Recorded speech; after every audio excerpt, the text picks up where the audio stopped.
We will begin this morning with some good news. Yeah, Robbins Lumber Mill in Searsmont is back up and running after that deadly explosion and fire there last month. The owners say the business is now fully operational, using its Sanford location for warehousing and a mill in East Baldwin for production. A temporary warehouse has also been built in Searsmont to help process orders. The blast killed one firefighter and injured 12 other people, including the president of the company, his brother, and his niece, who are all still receiving care at Mass General's Burn Center. Investigators are still working to determine exactly what caused the fire. So far, though, they have deemed it accidental. Maine's Office of the Public Advocate is asking for a formal investigation into Casco Bay Lines, the ferry service that connects Portland with several islands in the bay. Specifically, Maine Public Advocate Heather Sanborn is calling for an investigation into the vehicle rates that took effect last summer, along with new passenger fares that are scheduled to take effect later this month. She points out that 90-day passes have the best discounts, but the upfront cost might be difficult for some households to afford. And if they don't use the ferry frequently, they might not make sense anyway. That means that low and moderate income residents would have to fork over many hundreds of dollars at a time in order to be able to buy these passes. And then the passes, frankly, may expire before they're able to get enough economic use out of them. Right now, during peak season, a round trip for an adult from Peaks Island to Portland is $14. That is going up to $16 later this month. The annual pass is going up by $3. It'll be $435. In a statement, Casco Bay Lines general manager says the ferry service does remain committed to a rate design that prioritizes affordability and accessibility for all the island residents. A spokesperson for the Maine Utilities Commission says that the commission will be reviewing this request for an investigation and then figure out what to do next. The Portland City Council has made a decision when it comes to the budget for the next fiscal year, and it could affect you whether or not you live in the city. Yeah, our Leanne Stapleton is in Portland to explain and tell us how last night's vote went. Hi, Leanne.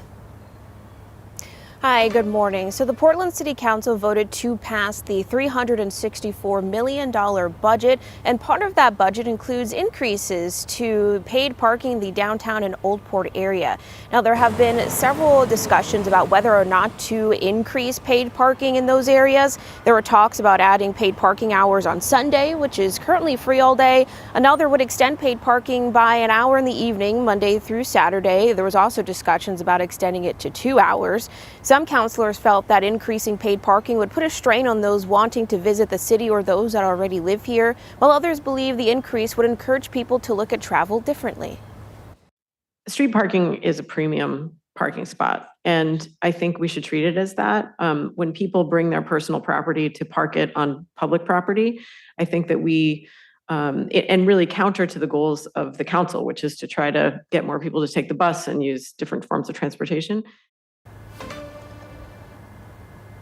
Now, as part of the newly passed budget, the addition of Sunday paid parking did not pass, but an additional hour of parking Monday through Saturday did pass, so now paid parking will go till 7 p.m. and also an increase of 50 cents for metered parking. So depending where you park in the city, it could be $2.50 now or $3.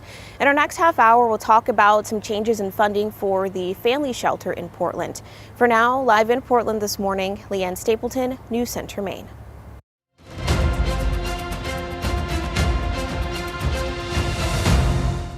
The Maine primaries are 1 week from today, and early voting ends on Thursday. Now, one of the 7 Republicans running for governor, David Jones, is sharing how he is ranking his primary ballot. Jones has historically been a critic of ranked choice voting and has taken part in a lawsuit against it, but did say that Republicans need to use that system or they risk restricting their own right to vote.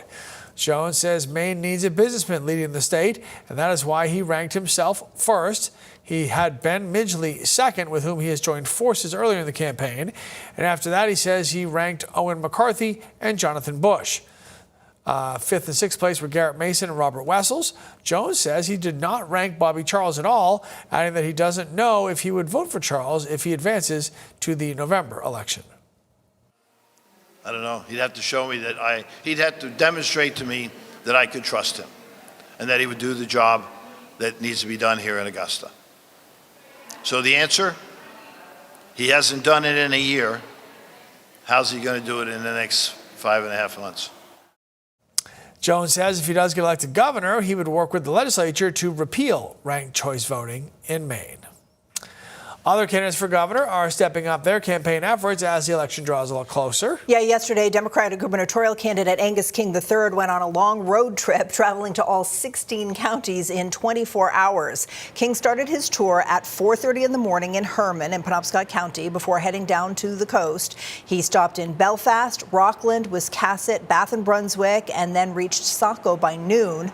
King says meeting with Mainers and hearing their concerns is his favorite part of campaigning.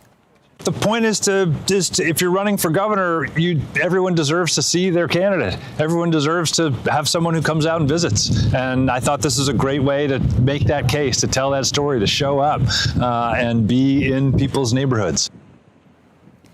King also stopped in Skowhegan, Dover Foxcroft, and Holton yesterday. He finished his tour at West Cody Headlight early this morning.